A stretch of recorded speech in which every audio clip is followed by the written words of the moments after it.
noite. Bem-vindos à nossa nova sala, graças a Deus, sala com espaço. Nós vamos hoje falar sobre a depressão, mas antes vamos fazer evangelho para ninguém sair daqui como? Deprimido, né? Vamos embora.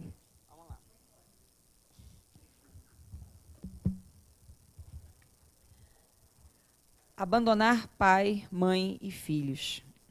Aquele que houver deixado pelo meu nome sua casa, os seus irmãos ou suas irmãs, ou seu pai ou sua mãe, ou sua mulher ou seus filhos, ou suas terras, receberá o cêntuplo de tudo isso, e terá por herança a vida eterna.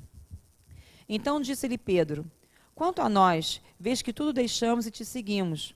Jesus lhe observou: digo-vos em verdade que ninguém deixará pelo reino de Deus sua casa, ou seu pai, ou sua mãe, ou seus irmãos, ou sua mulher ou seus filhos, que não receba já neste mundo muito mais, e no século vindouro a vida eterna. Outro igualzinho. Não falo nada. Jesus, Joana de Ângeles, mentores desta casa, deste trabalho, a vós rogamos para que possam nos acompanhar ao longo desse trabalho, ao longo dessa aula, ampliando nossa consciência, abrindo nossos olhos, nossos ouvidos, mas não do corpo físico, e sim do espírito, para que possamos compreender, além de simples palavras, mas que falem sobre nós, que façam com que possamos ter mais observação sobre nós mesmos. E assim, temos sim o nosso autoconhecimento, alcançarmos aquilo que se propõe o trabalho. Abençoai este momento, abençoai esta casa e olhai por todos nós. Que assim seja, graças a Deus. Vamos lá, gente. Para o pessoal que está esperando atendimento fraterno, boa noite. Né? O pessoal sempre está aí atrás, tímido. Boa noite, gente. Vocês podem participar também, tá? Aproveita.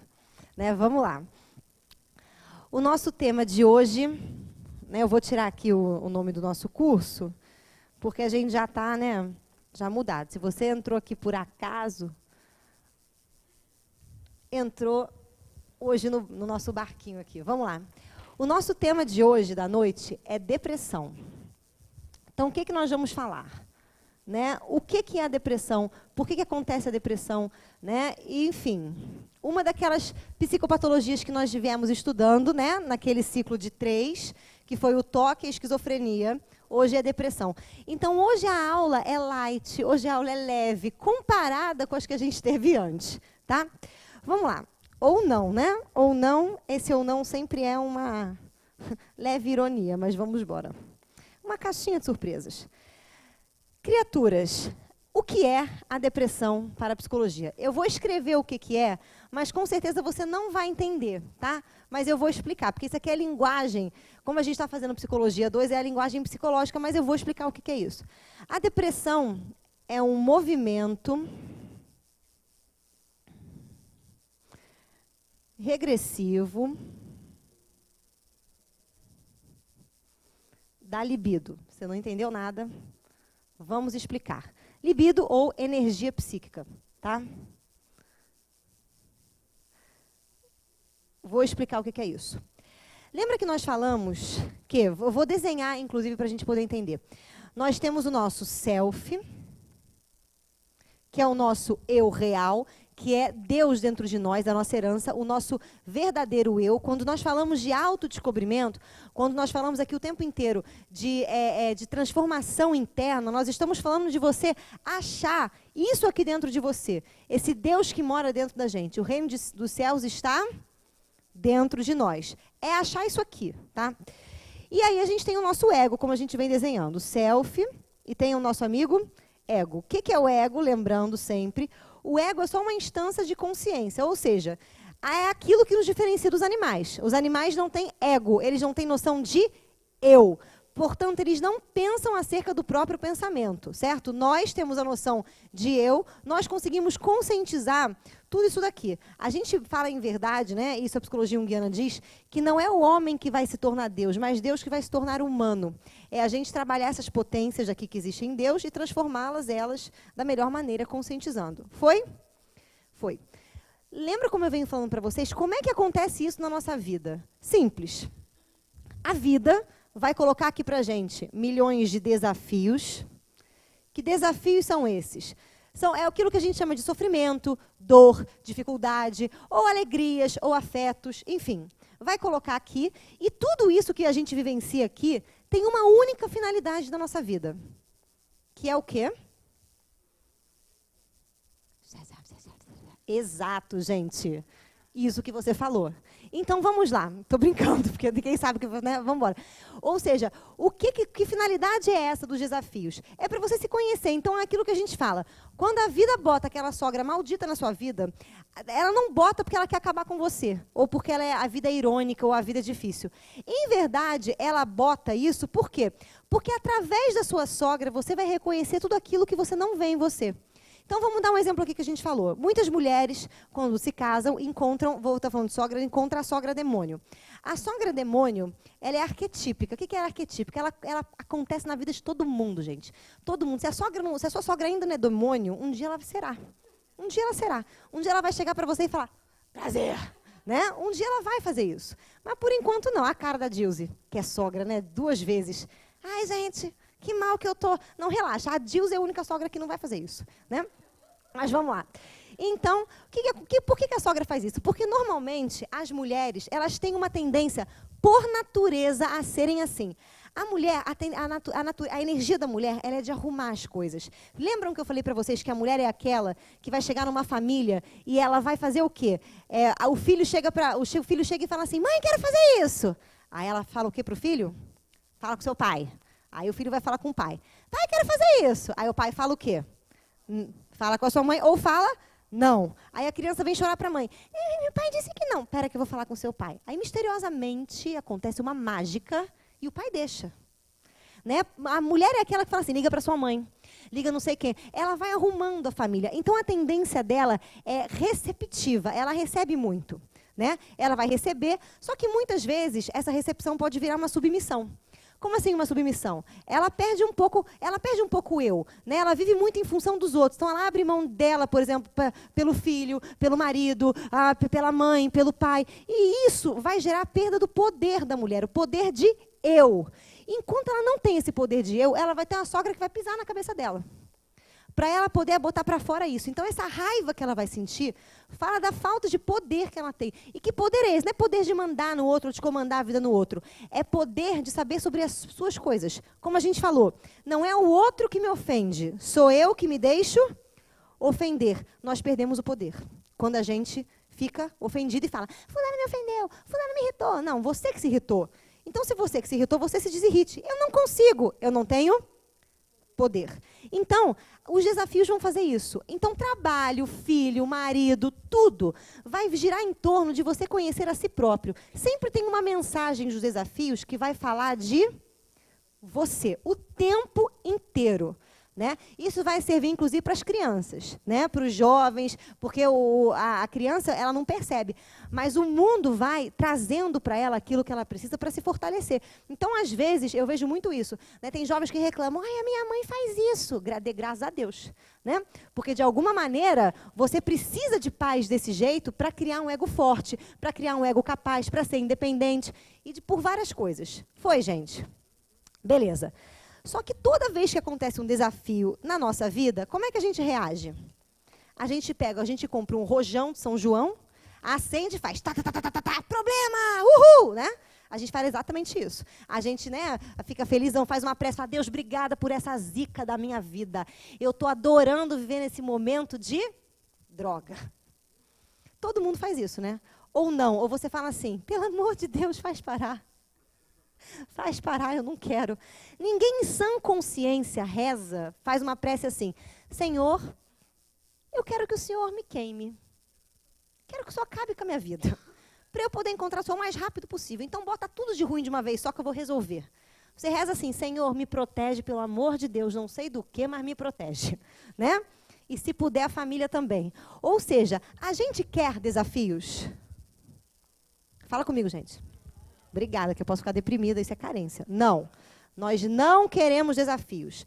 Então, quando o desafio aparece, o nosso movimento é esse aqui, ó. É como se a gente tivesse uma vontade de voltar para dentro de nós, para o nosso inconsciente, ou o chamado útero materno. Útero materno é, porque se você pudesse voltar para o útero da sua mãe, quando você passa por um problema, o que, que ia acontecer?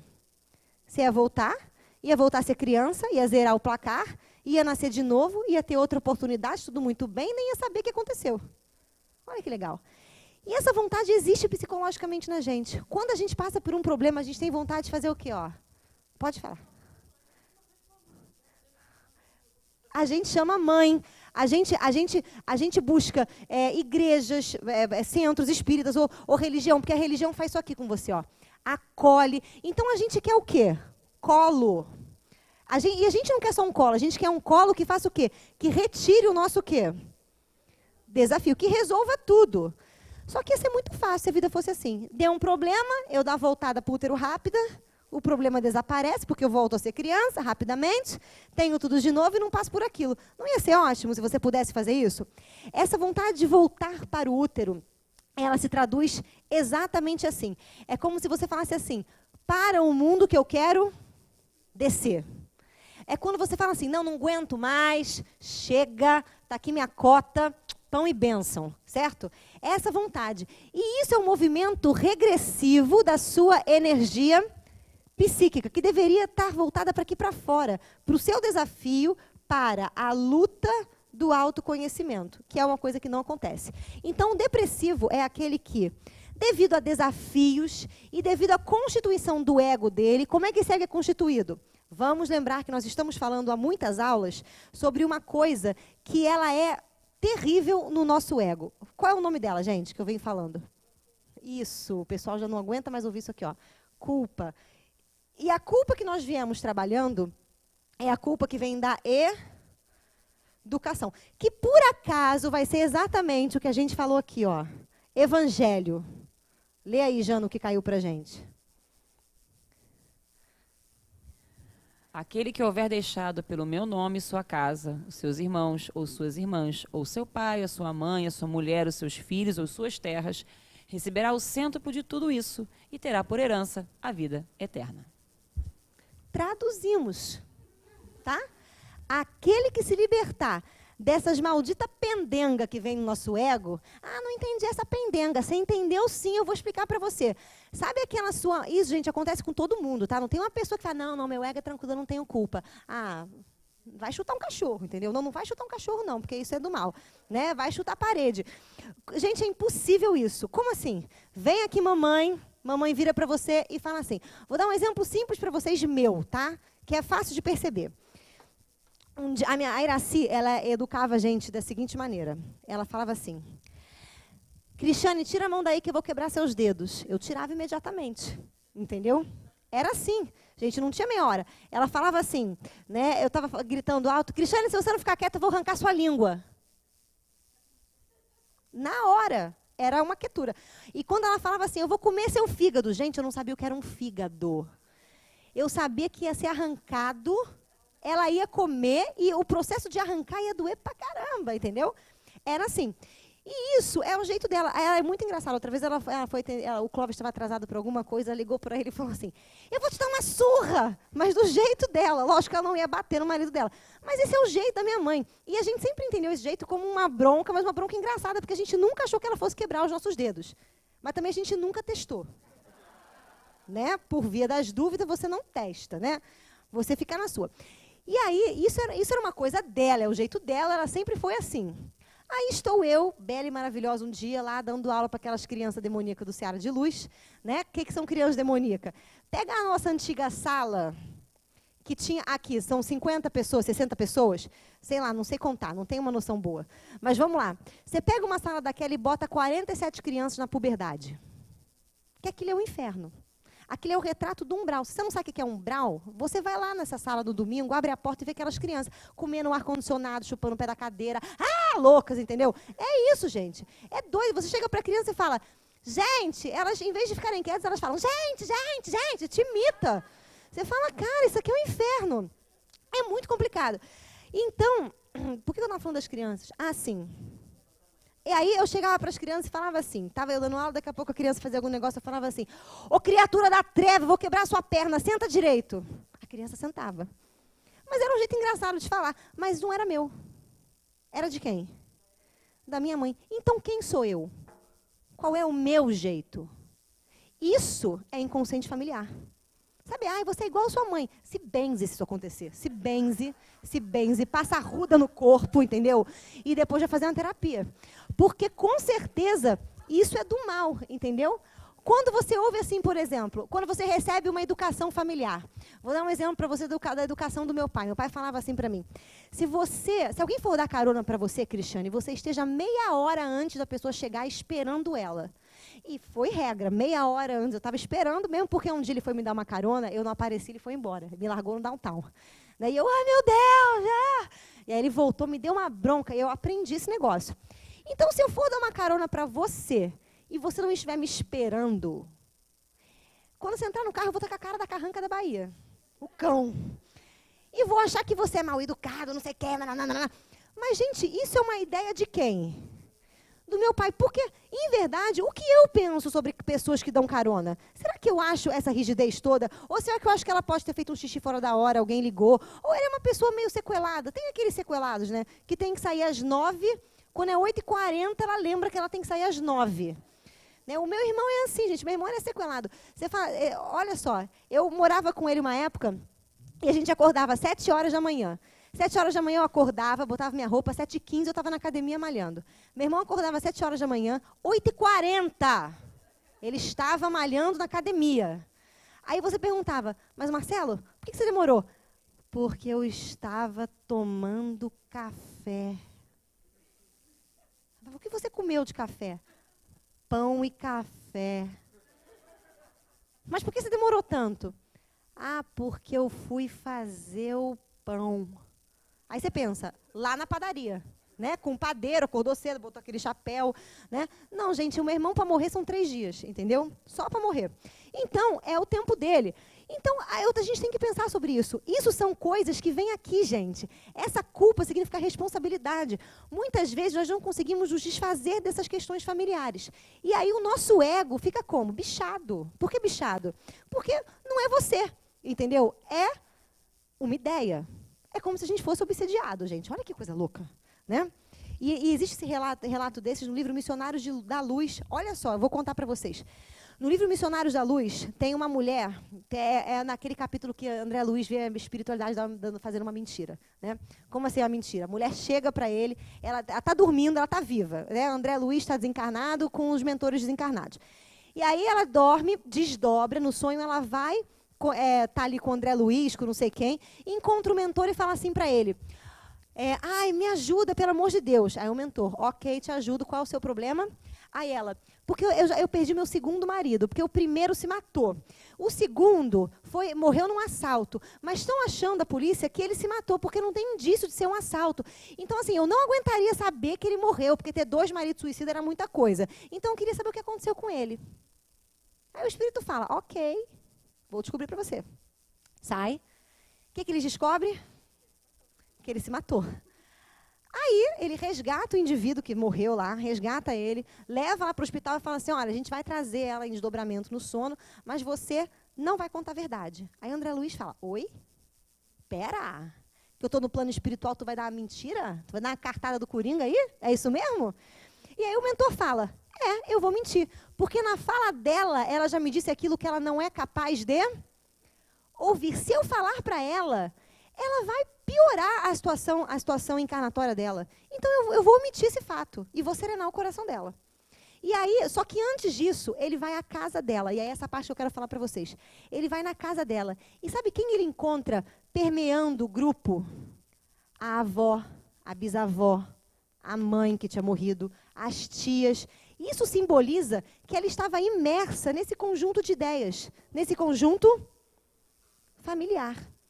E às vezes a ideia de um suicídio como uma coisa ruim, que é uma coisa que a gente vê, a igreja não reza missa para suicida, né, na igreja evangélica também não pode, e a gente tem um pouco disso, né, às vezes isso é completamente educacional. Então, nós vivemos muito sobre isso. E aí, o nosso ego, o que acontece com ele? Quando o nosso ego traz essas culpas que vêm da educação, esses conflitos, que são conflitos de nós não nos autoconhecermos, é lógico que qualquer coisa que vai interferir ou que vai me acionar essa culpa, ou que vai me trazer de alguma maneira uma necessidade de repensar isso aqui, porque na hora que eu olho para minha mãe e para o meu pai e descubro que eles não são divinos, que eles têm experiências, mas não têm sabedoria, e que, em verdade, eu sou obrigada a pensar sobre a mim próprio, eu sou obrigada a fazer o quê com meus pais? Está escrito no Evangelho. Abandonar pai e mãe. Aí você fala, mas...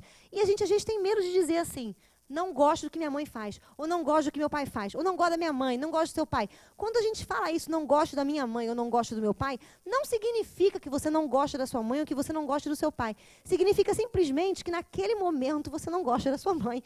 E naquele momento, o que é natural, gente. Porque tinha momentos em que os discípulos não gostavam de Jesus. Palhaço, né? Em que sentido? Que saco, não fala quem vai sentar do lado direito. São conflitos naturais, gente. Isso não quer dizer... Né? Gente, é verdade, isso é saudável, pelo amor de Deus. Isso não quer dizer que você não gosta da pessoa. Mas existe uma culpa cultural. Pela cultura, você pode odiar seu pai e sua mãe? Tanto que o título desse capítulo que nós lemos é qual, Jana? Estranha moral. Ou seja, coisa louca. Que momento que você se perdeu?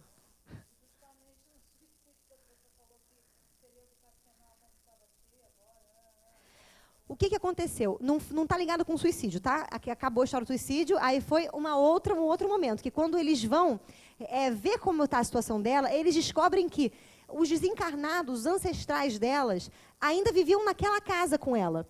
Então, ela estava permeada por pensamentos o quê? Familiares, entendeu? Então, significa que a cabeça dela estava funcionando naquela vibração.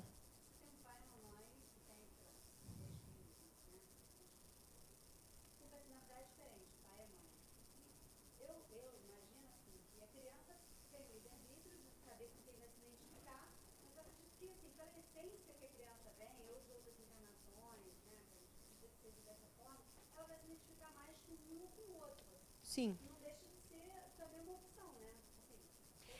Sim. Porque também você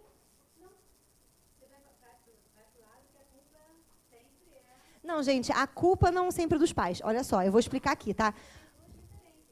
Sim, mas não é questão da... Mesmo com a referência que a gente escolher, o que eu estou querendo dizer é o seguinte, o seu pai vai produzir culpa em você?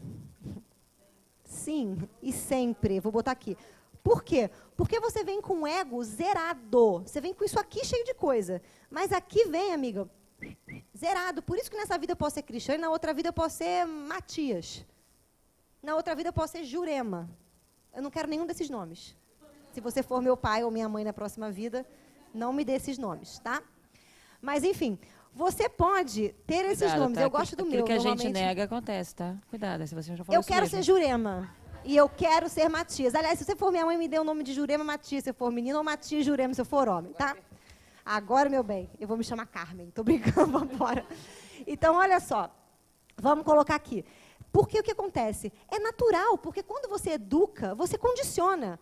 Não é errado, é necessário. É necessário essa união com os pais para você poder perceber e fazer o quê? As escolhas e a dissociação, para você poder se conhecer. Então, não é horrível essa educação, ela é necessária. Agora, que ela gera, em partes, problemas para esse ego, gera. Aí, como é que eu vou evitar? Não sei, tá? Não dá para evitar, porque quando sua criança nasce, não nasce com uma cartinha assim do plano espiritual. Olá, queridos pais, esse é Cosme. Hoje, ele é o nome que você escolheu.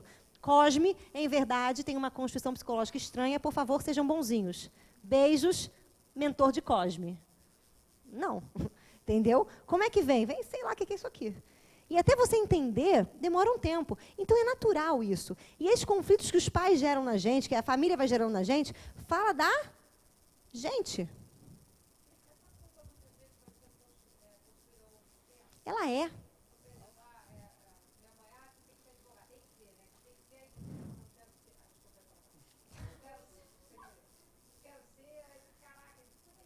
Sim, gente, sim. Sim. Eu vou contar um caso para vocês de uma família espírita de culpa construindo ao tempo, que eu conheço, tá? A mãe é espírita, o pai é espírita, se conheceram numa mocidade espírita, casaram, tiveram 3 filhos que ficaram entubados pelo movimento espírita.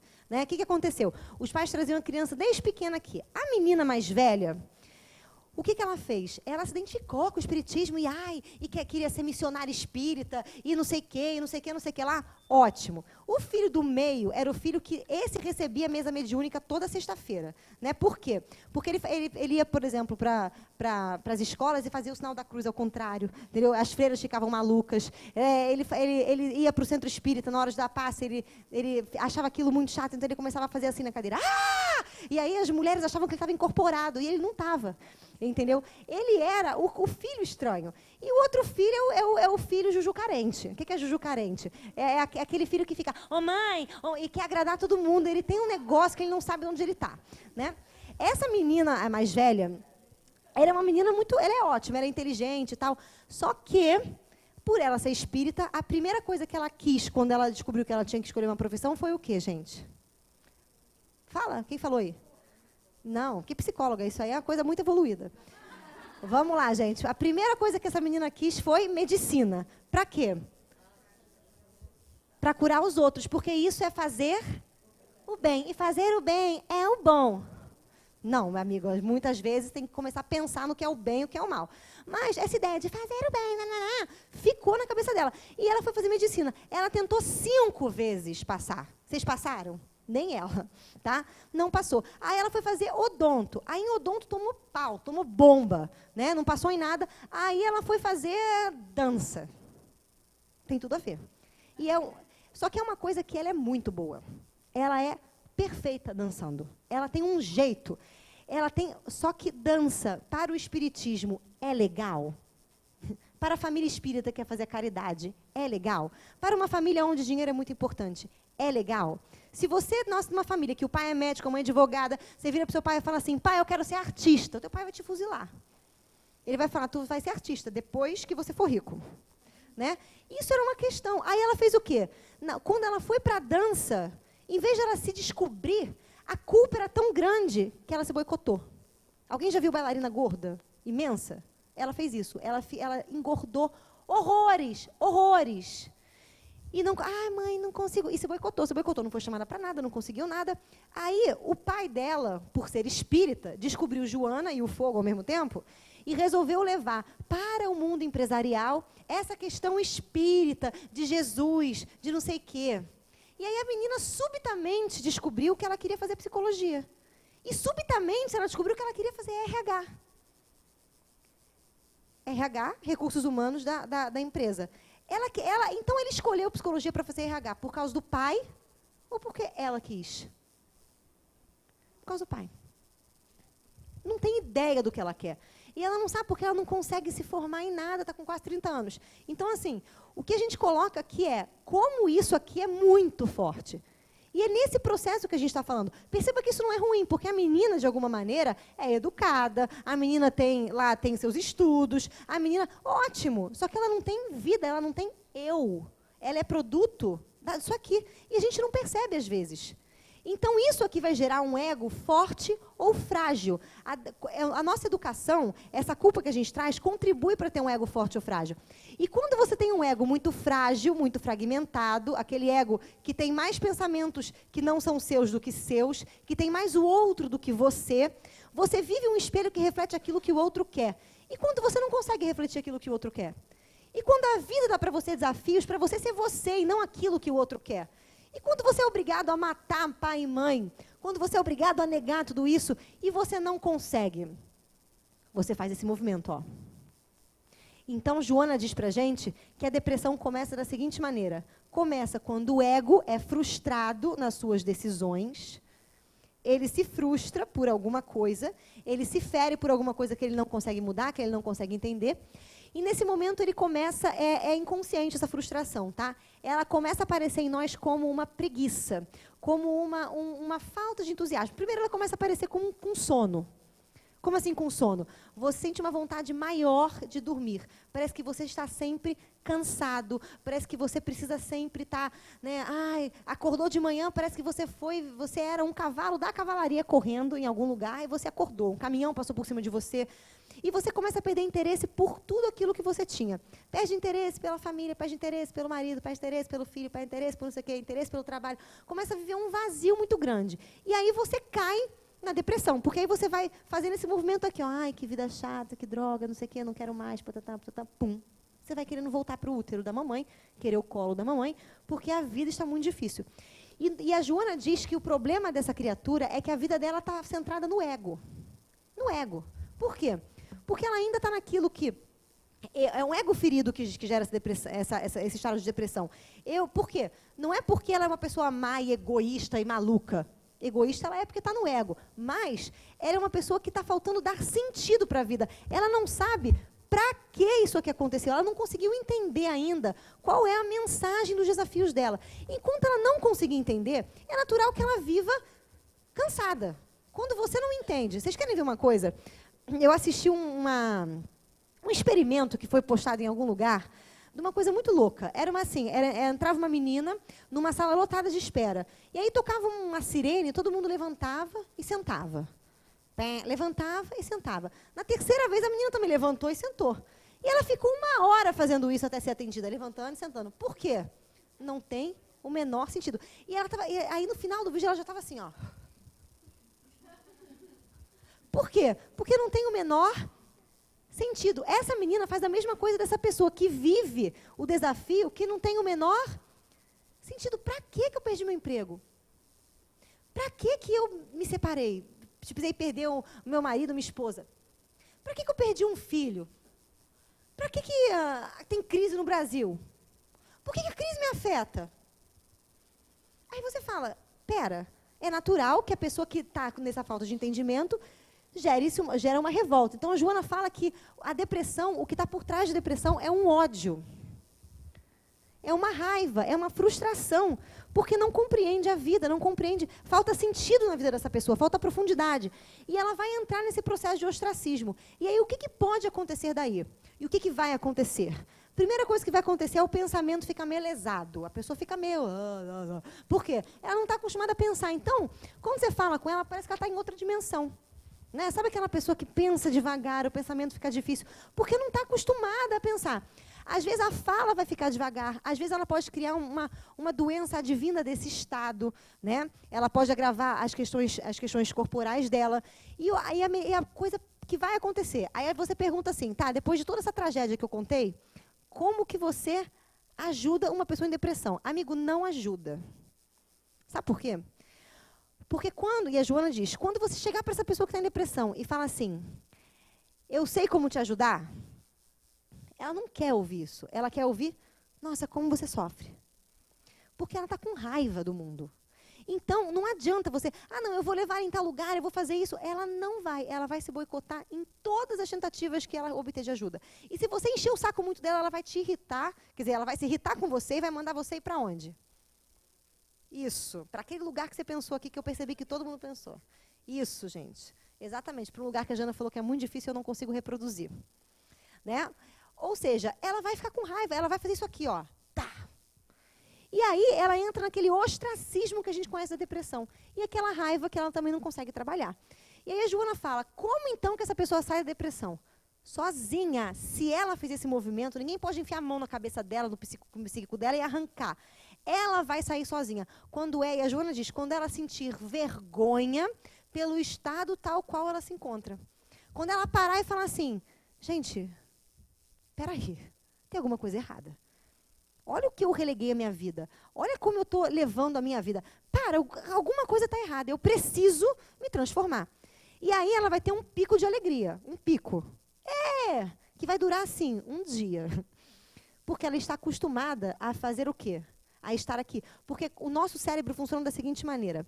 Quando você aprende alguma coisa, você constrói uma cadeia neuronal nele.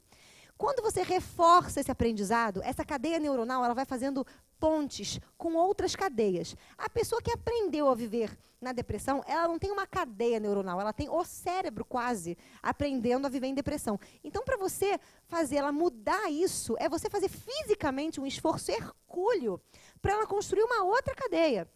E esse estímulo tem que ser, trabalhado. Por isso que a gente fala, a terapia, ela tem que ser uma terapia profunda e ela tem que dar gosto ao paciente, para o paciente dar sentido para o paciente e mudar essa visão dele. A primeira coisa é, a terapia vai trabalhar mudando as sensações de desafios, para ele poder perceber que, em verdade, a vida é bela. A vida não é um caixinho de tragédia, não é caixa de Pandora. A vida é ótima, ela conspira a seu favor. E quando você descobrir, normalmente quem entra em depressão tem uma falta de autoestima muito grande e uma falta de autoconfiança também, que vem da educação desse ego fragilizado. Então, às vezes, ela acha que a vida não pode sorrir para ela. Tem muita gente que traz uma culpa inconsciente, que quando a vida dá para a gente aquilo que a gente quer, a pessoa vai lá e se boicota. Mas ela se boicota daquela maneira que você fala assim, é sério, filho? É sério mesmo que você fez isso? E ela faz. Então, o que vai acontecer aqui? A depressão só vai sair quando a pessoa fizer esse movimento. E como ela vai ter picos, ela vai precisar ser estimulada, ela vai precisar entender que ela vai ter picos. Então, nesse momento, o remédio auxilia muito, porque o remédio muda a configuração psíquica da cabeça, né? Psíquica não, a física da cabeça, o que proporciona um auxílio maior. Agora, se essa pessoa mudar a constituição fisiológica da cabeça dela, mas não fizer terapia, sabe o que vai acontecer? Nada. O remédio vai funcionar, aí o médico vai lá e vai aumentar a dose, tem uma hora que ele não pode mais aumentar a dose, e essa pessoa vai voltar num estado depressivo. E aí ela vai justificar que ele está no estado depressivo, porque depressão é física. Você fala, não, amiga, começou na cabeça. E o físico é consequência. Não, olha, olha só, o hipotireoidismo, ele pode gerar um estado depressivo no ser. Porque no hipotireoidismo, como você não produz T3, T4, o seu metabolismo diminui. Então, em verdade, né, quem tem Hashimoto também pode ter isso, em verdade você sente uma baixa de energia, que é uma mesma característica da depressão. Só que não é depressão, mas, ao mesmo tempo, já está falando de um desequilíbrio do quê? Da pessoa, porque o seu corpo ele só vai parar de produzir determinados hormônios, ou ele vai aumentar determinadas toxinas ou não, por causa do seu quê? Lembra que a gente falou que a mente é a raiz de todas as doenças? Porque a mente está desequilibrada. Por isso que se relaciona, porque, em verdade, quando você tira nutriente do seu corpo e diminui o metabolismo, você diminui a sua capacidade de lutar. Então, às vezes pode ser já um sinal de que a pessoa está entrando em depressão. Outras doenças.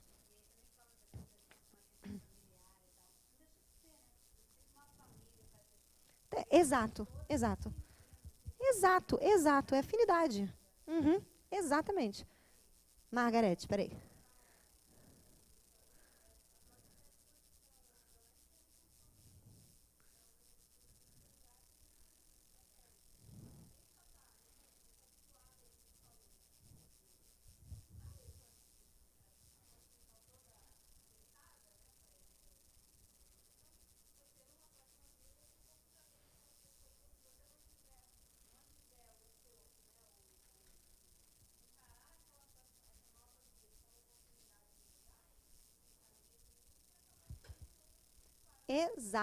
Exato. Então, eu vou contar um exemplo para vocês, tá?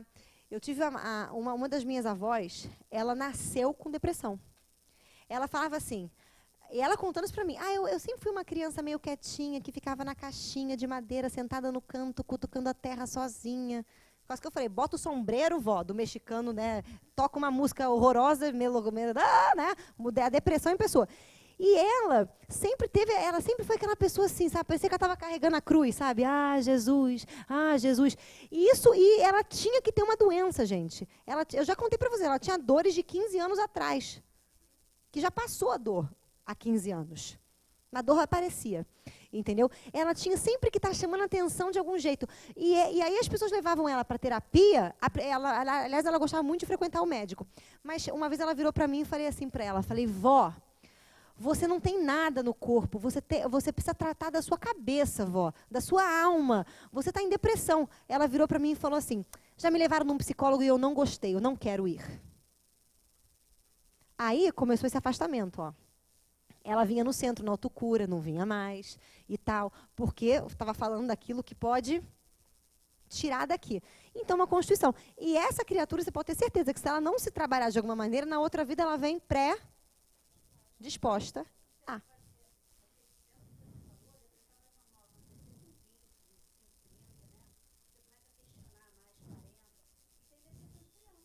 Tem. E aí você pode ter certeza que o estado, a criança, quando ela entra nesse estado de depressão, você pode ter certeza que é um dos tipos de fuga que ela já cometeu em vidas passadas, com certeza. Ela já tem aquela pré-tendência, aquela predisposição a. Então, ela já é uma criança que tem que ser tratada de uma maneira diferente. Quando você percebe que seu filho, muito novo, ou jovem, ou adolescente, aí eu vou colocar para vocês até os 18 anos, tá? Porque quando começa com uns 20 e pouco, a gente acha que até é natural. Eu, pelo menos, acho muito saudável um jovem com 20 anos chegar para mim e falar assim, estou no momento de depressão. Eu falo, graça ao pai, filho, porque agora nós vamos tratar isso aqui seu. E ele está mais disposto a ser tratado disso porque o ego dele não está tão duro quanto o ego de um adulto. Mas, quando é criança, você tem que ter um cuidado todo especial na educação que você vai dar para o seu filho. Porque você não pode, em hipótese nenhuma, ficar mimando aquela criança. Porque mimar aquela... mas é porque ela tem um ego frágil, então eu vou aliviar para ela. Amigo, não. Você tem que fortalecer o ego dela. Você tem que saber a hora de aliviar e saber a hora de cobrar. E saber como cobrar. Esse é o mais importante. Porque não vai ser uma cobrança que você faz com aquela criança turrona, que todo mundo tem, todo mundo, ou é, né, vocês devem ser, né, porque estão fazendo Psicologia 2, aquela criança ovelha negra da família, aquele inferno, a cara da ovelha negra. Eu sou mesmo. Eu também sou, entendeu, gente? Aquela criança que... minha mãe falava assim para mim, você era carne de pescoço, você tacava você num lugar, você ia, se virava, não sei o quê. O seu irmão, não. E aí é um problema quando você tem um irmão que não, porque você tem que saber como fazer isso. Porque se você não sabe como levar essa educação para ele, ele vai cair nesse processo. Então, né, e a gente precisa aprender também a estimular o depressivo para ele entender que, na minha visão, é essa. Quando chega um paciente com depressão no meu consultório e fala assim, eu estou em depressão, eu falo, você está no melhor momento da sua vida, porque você não sabe a bênção que é você estar em depressão. Porque, em verdade, você vai descobrir tantas coisas sobre você nesse estado, se você quiser sair dele, tantas coisas que você vai entender o que é a liberdade. A depressão, para você, é o seu maior tesouro. E aí a gente começa a trabalhar essa questão do desafio, do sofrimento, do simbólico. E tem que ser assim, gente, porque muitas pessoas acham que a depressão é o mal do século. É o mal do século porque a gente está vazio. É o mal do século porque as pessoas não buscam, em pleno século que a gente está, né, em pleno desenvolvimento de tudo, não buscam saber para que elas estão vivas, por que elas estão vivas, o que acontece com elas. Elas estão como? Estão nem aí. Não é para elas uma coisa que toca elas, né? E mesmo se tocasse, é uma coisa que toca, mas não pode tocar no sábado à noite, não pode tocar no domingo de manhã, não pode tocar na sexta-feira quando você chega cansado em casa. Tem que ser um dia de semana e um dia rápido. Entendeu? Essas buscas são assim. O livro não pode ser difícil que te toque, né? O Joana não vai te tocar, né? Se a gente acha que Joana é difícil, Joana não vai tocar nunca, gente. Mas a Joana, na minha opinião, no Espiritismo, é o único livro do mal que tem para você ler. Que Joana, para mim, não é um espírito do bem, gente. Você me desculpa, ela é um espírito do mal. Porque ela pega os seus livros e fala assim, você que tem depressão, aí ela tira o sapato e fala assim, vem aqui. E pá, pá. Aí você lê, você fala, gente, doeu, sou eu mesmo. Ela fala, mas passa. Aí você fica, tô meio mal. Ela é assim. Agora, os outros livros falam muito de mensagem bonita, mas Joana, ela vai na sua ferida, ela pega e enfia assim. Quando eu comecei a ler Joana, eu tinha uma ansiedade para saber das coisas, até o dia que eu peguei Conflitos Existenciais, capítulo 8, Ansiedade. E o capítulo começa assim. O espírito perturbado, vírgula, movido pela ansiedade. Eu falei, sou perturbada. Você está me chamando de perturbada. É assim mesmo, na cara da magia aqui. Joana.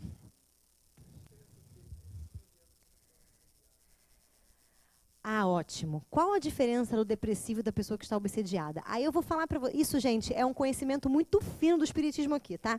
Eu vou pegar aquele exemplo que eu dei da mulher que estava vivendo a vida dos ancestrais dela. Ela estava obsediada? Quando você vive? Estava. Quando você vive aqui e aqui, você é obsediado? É. Então, obsessão para o espiritismo tem duas conotações. Uma, tá? A gente vai colocar aqui assim. Quando nós não somos libertos da cultura, quando nós não somos libertos da família, quando nós não somos libertos das nossas próprias culpas, nós somos o quê? Obsediados, porque existem influências externas que mexem na gente. E quando nós temos um espírito que nos obsedia, é uma ideia que ele está colocando que fala de alguma culpa que eu tenho. Logo, eu também sou o quê? Obsediado. Então, existe obsessão na depressão? 100%. E, normalmente, familiar. De encarnado para encarnado. Entendeu? É do núcleo que você está, entendeu?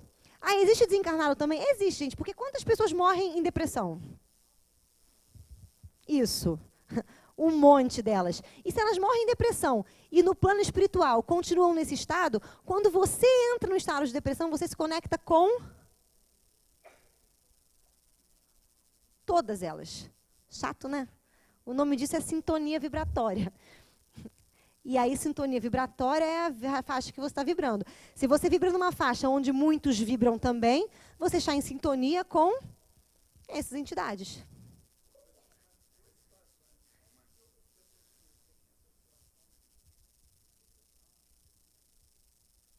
De euforia? Esse é o bipolar. Eu vou falar um pouquinho dele.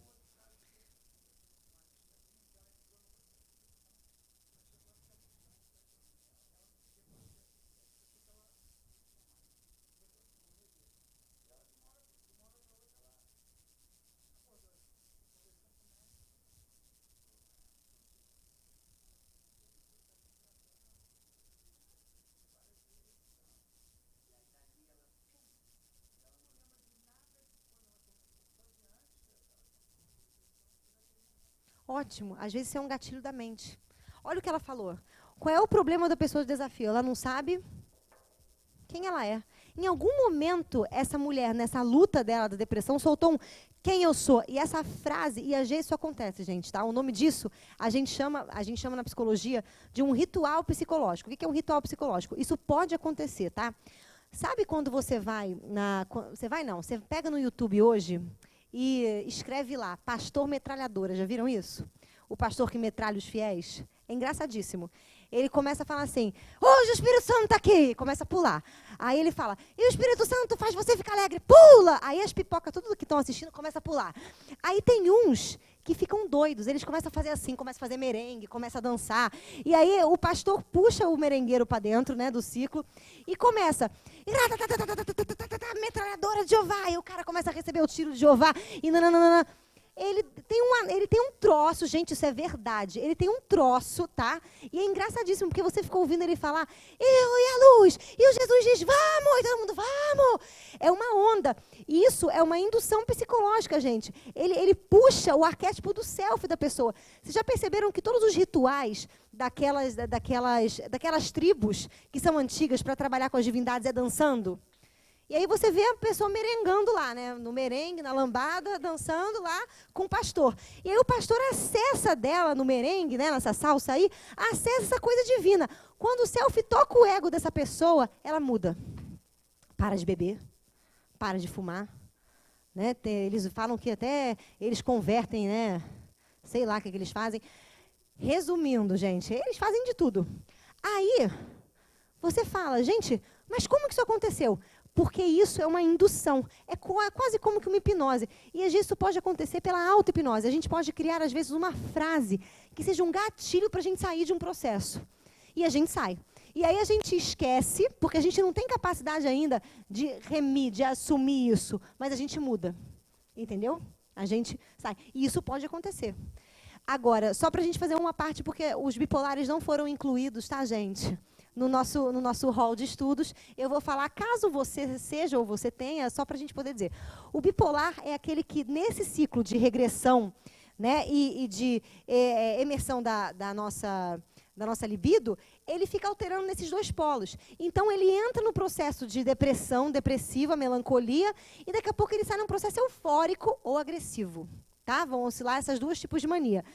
E ele fica assim, todos nós somos bipolares, tá, gente? Não pensa que você não é, porque hora você está feliz e hora você está triste. Isso é natural. O problema do bipolar é que ele não consegue fazer isso aqui, ó. Você está feliz, você vai entristecendo, né? Ou você está triste, você vai ficando feliz. Ele faz isso aqui, ó, tá. Ele pula de um para outro. E aí ele não consegue controlar essa transição. E por isso eles chamaram de bipolar. E por isso ele entra nos medicamentos para poder organizar a gente brinca, né? Que a psiquiatria ela trabalha no hardware, né, do computador. O que é o hardware? São quando você abre o computador, tem aquelas coisas que você não tem ideia do que seja aquilo. Esse troço é o hardware. E o software, que é o programa, é a psicologia que trabalha, né? Que são as ideias, as crenças que vão estar ali dentro. Então, no caso do bipolar, você precisa trabalhar o hardware dele, porque ele está assim, ó. E na depressão, a gente precisa do remédio para poder dar um up na pessoa. Agora, é lógico que depois você vai fazer o desmame, né? Porque se você ficar no remédio o tempo inteiro achando que ele vai te curar, vou contar uma coisa para você que eu não queria. Ele não vai, né? Não vai. Gente, pergunta, música para alguém. Já passo aqui.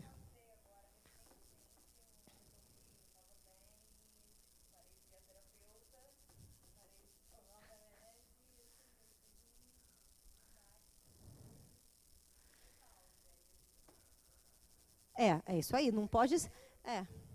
precisa voltar. Exatamente. Joana vai aparecer lá na sua casa. Lógico, tem que ser, gente, porque é importante que a gente, né, enfim, faça nosso autoconhecimento, não tem jeito.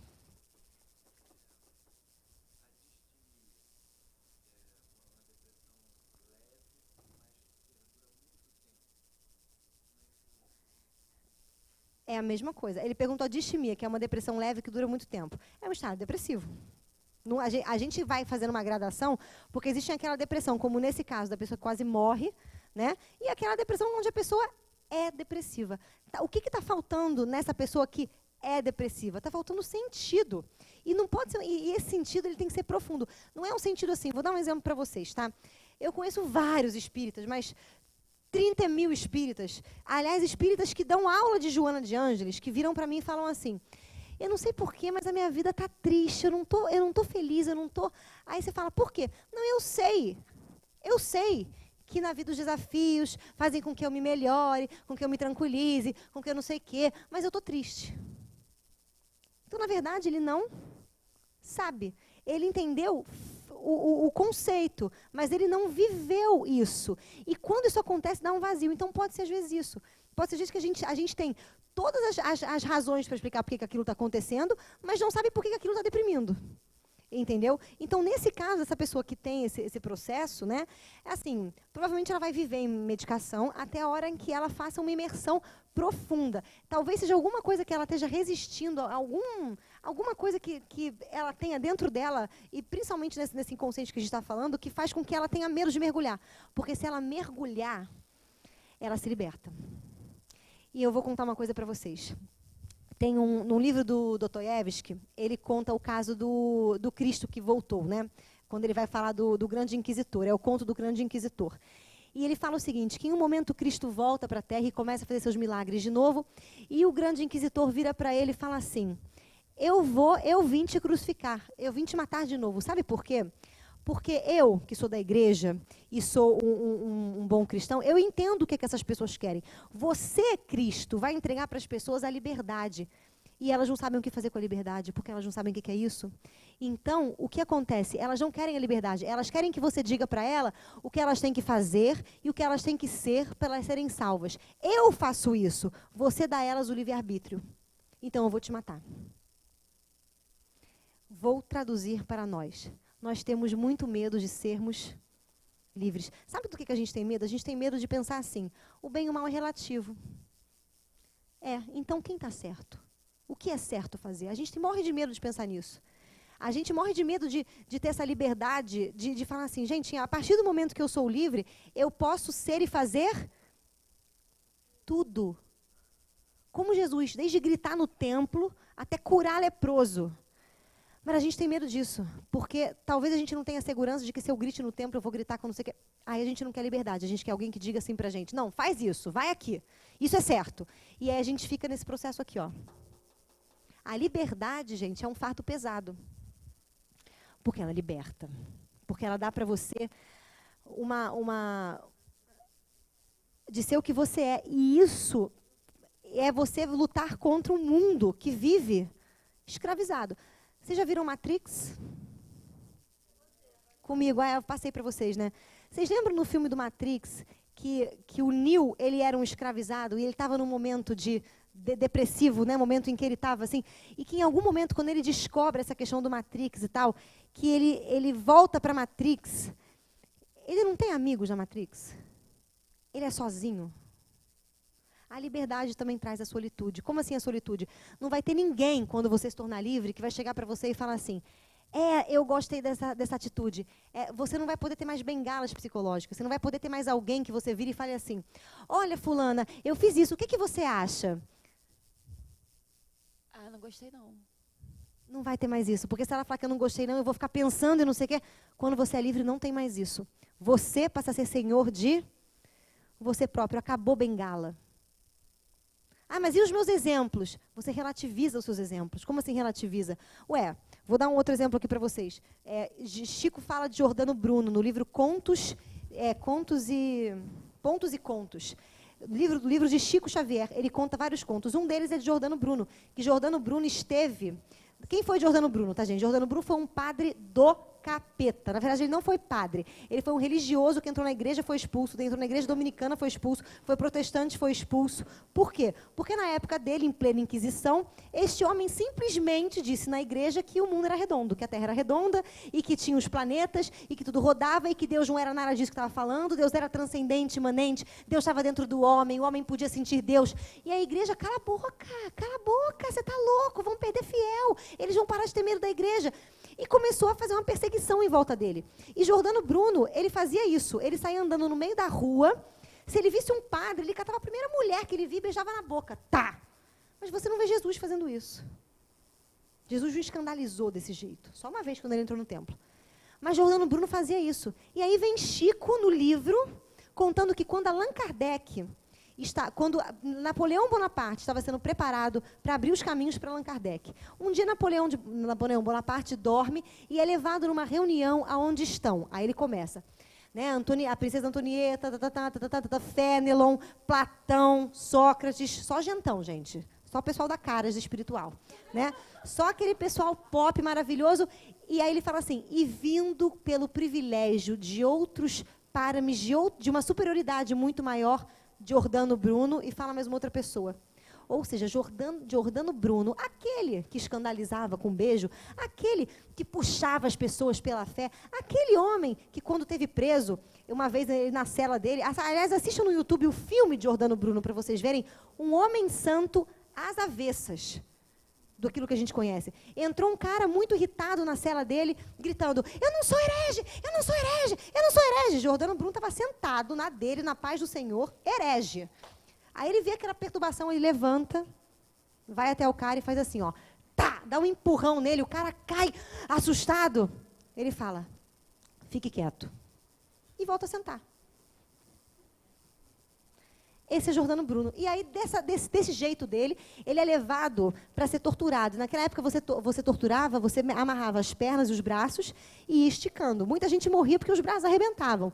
E ele ficava parado, sem dor, sem reclamar, sem nada. E aí a igreja escreve, este foi o pior herege que nós já recebemos, porque nada tirava a dor e a serenidade desse homem. Esse era Giordano Bruno. Agora, você tem a liberdade para ser como você quiser, achar a sua natureza. E como você será? Como a gente tem medo da liberdade. E aí a gente precisa de, não, mas diz isso, não, mas fulano faz isso, não, mas Beltrano fala isso. E a gente não entende, porque a gente também não entende o gosto de ser quem nós somos. Eu não estou falando para você sair tacando fogo no mundo, tá? Eu estou falando que você tem que ser livre dos seus desejos, das suas vontades, e saber por que e para que você usa isso. Mas que a liberdade é alguma coisa que não te dá mais bengala, não te dá mais E a gente tem medo disso. E principalmente tira a gente da zona de conforto. É muito fácil, a gente tende a se acostumar com aquilo que nós conhecemos, né? Porque nós já sabemos como vai ser, até mesmo as nossas queixas e o depois. Tem uma frase que eu ouvi recentemente que é verdade. A luz, né, você olhar para a luz dói. Dói. Porque é responsabilidade, é saber quem nós somos, é saber que nós não poderemos mais acusar o outro pelos nossos, entre aspas, erros. Nós não temos, no caso agora, que nos apoiar em outras pessoas. Nós somos nós mesmos, é responsabilidade mesmo, total. Não somos mais dependentes do outro. E isso, por um lado, quantos anos, né? Nós ficamos sempre dependentes. Pai, mãe, outras coisas mais. Gente, crença religiosa. Totalmente. A gente aqui tem um espiritismo e os espíritas, muitas vezes, não são nada do que o espiritismo está falando.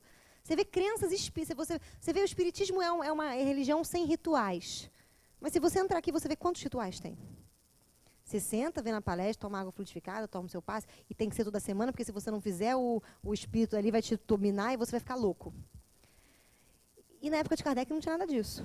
Mas o que eu estou querendo dizer? Estou querendo dizer que não é que você não possa fazer esse ritual, mas você tem que ser livre dele. Você não pode achar que porque você viajou, foi fazer uma viagem, você voltou encapetado com um demônio no corpo e que você vai babar agora e vai ficar louco e vai cuspir fogo nas pessoas, entendeu? Você tem que entender que você tem a capacidade e a obrigação de se reorganizar caso você saia do equilíbrio.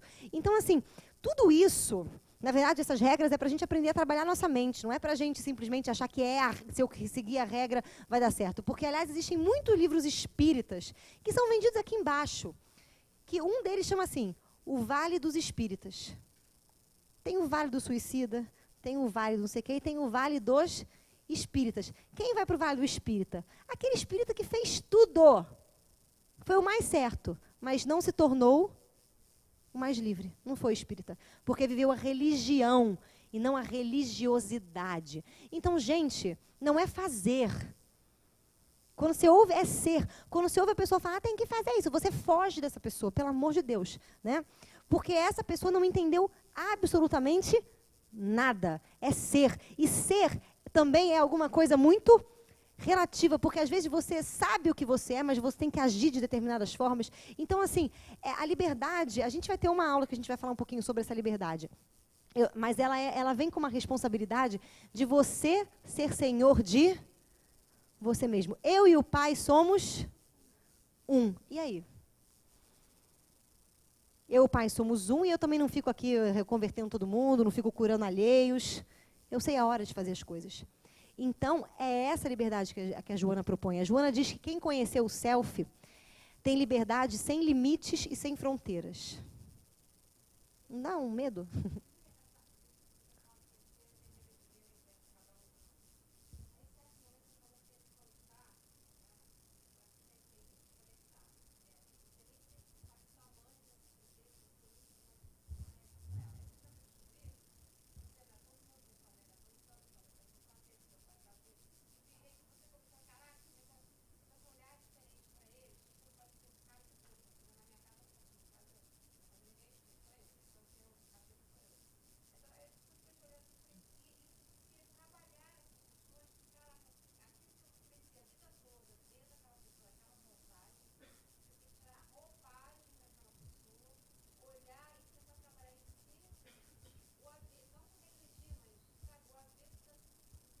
Não é um avesso, é trabalhar, porque às vezes eles vão estar certos. Às vezes nossos pais estão certos. Só que olha só que coisa louca. Se o seu pai estiver certo, vou dar um exemplo para vocês, tá? Se Jesus tivesse casado com alguém e tivesse tido um filho, e ele tivesse educado esse filho, e esse filho tivesse feito exatamente tudo aquilo que Jesus falou para ele fazer, ele seria perfeito como Jesus? Não. Por quê? Porque, na verdade, ele é produto de uma educação. Mas a educação de Jesus estaria errada? Não. Mas para ele descobrir, ele tem que fazer igual o filho pródigo. Gente, essa é a parábola da nossa vida. O que é o filho pródigo? O filho pródigo é aquele que estava unido, vivendo, né? Vamos supor que ele é filho de Jesus. Então, ele estava na perfeição. Tá? Aí, um dia o filho pródigo olha para a perfeição e fala assim, rebelo contra você, eu quero viver do meu jeito. Aí o pai vira para ele e fala assim, vai. Aí ele pega as trouxas dele e vai. E aí, nessa vida dele, né, nessa permissão de você se rebelar e refletir, mas não é uma reflexão surda, não é você fazer, então fez isso, eu vou fazer isso. Não, mas é no processo, às vezes, de você ir para o contrário, para você poder ponderar o meio termo. Nesse processo, o filho pródigo descobre que o pai estava sempre o quê? Certo. Aí ele fala assim, então eu vou voltar. Aí ele volta para a casa do pai, mas ele volta consciente. Ele conseguiu chegar na mesma situação que o pai, ou seja, na mesma ideia que o pai, mas não porque o pai mandou. Às vezes a gente tem que pensar nisso. Às vezes meu pai, quando ele fala, por exemplo, que você tem que esperar para carona, eu não acho que isso seja errado. Eu acho que isso é o mínimo que a gente pode fazer por alguém que está fazendo um favor por nós. Mas, se eu não chegar nessa conclusão sozinha, que ele também chegou, eu sou produto do que ele quer e não produto do que eu sou. Foi, gente? Tanto as coisas boas quanto as coisas ruins. A gente tem que fazer esse pensamento, essa metanoia. Senão a gente vira produtinho. E aí você vira o falso bom, o falso profeta. Aquele que anuncia uma bondade que nunca existiu, comportamentos que foram aprendidos e não essenciais. Aí, exatamente. Aí você vira e vira... Ué, gente, você acha que Jesus foi o quê? Se Maria tivesse tido outro filho, ele ia gostar do outro filho, né? Porque Jesus é muito trabalho, Jesus. Maria ficava desesperada, gente. Você acha que Maria ficava assim? É o cara, eu brotei o cara. Brotou o cara nada. Na hora que o cara foi ser o cara... Primeiro que com 12 anos o moleque some 3 dias. Se o seu filho some 24 horas, tu tá aqui na delegacia, né, já achando que ele morreu. A mãe de Jesus teve que ficar catando o moleque. Cadê o moleque? Cadê o moleque? Onde é que ele estava? Estava no templo discutindo com o fariseu. Olhou para ele e falou assim, você não me trouxe aqui para isso? Maria tomou uma pedelada, né, com 12 anos. Depois, quando ele fez 30, ele começa o seu mandato na terra. Ele cria discípulos, ele vai pregar e tem que sair correndo da cidade porque ele vai ser apedrejado, ele incita ódio. E você acha que Maria ficava como em casa? É o filho do homem. É o filho do homem nada. Tanto que um dia ela vai buscar ele, ela e os irmãos dele falam, manda ele vir. Né? Já contei para vocês essa experiência, vocês sabem também, né? Manda ele vir, aí vai lá a pessoa, olha, tua mãe está mandando você ir. Não, fala que eu estou ocupado pregando. Está ocupado pregando. Fala que é a mãe dele que está mandando. Mandou dizer que é a sua mãe que está mandando. Quem é minha mãe, quem são meus irmãos? Toma, Maria. Né? Aí Maria, meu bem, foi uma pedrada atrás da outra. Até Maria, gente, você acha que é bom você reza para o teu filho não ser espírito de luz, tá? Porque espírito de luz dá um trabalho. Você acha que imagina se você ser pai de Francisco de Assis. Pai, quero ser mendigo. O que, garoto? O quê? Eu me matando para pagar a tua faculdade e você quer ser mendigo, eu vou dar na tua cara. Tu vai ver o mendigo que tu vai ver. Né? Ou seja, gente, não é mole, não é fácil. Mas precisam dessa situação. Precisam dessa rebeldia. Foi, gente? Então vamos fazer a nossa prece porque a gente está no horário. Então, agradecemos, Senhor, a oportunidade bendita da vida. Agradecemos por esses chamados diários, constantes, que nos traz para que nós possamos chegar a Ti. Então, Senhor, que nos buscai com tanto carinho, pedimos, que nós possamos ver-Te nos nossos desafios, ouvir as Suas sábias palavras diante das dificuldades e ter o coração de transformar sem medo de aprender a morrer. Então, assim pedimos também a nossa veneranda, que permaneça do nosso lado, nos inspirando para essa nossa caminhada e nossa jornada, em busca de nós próprios. Graças a Deus. Gente, obrigada.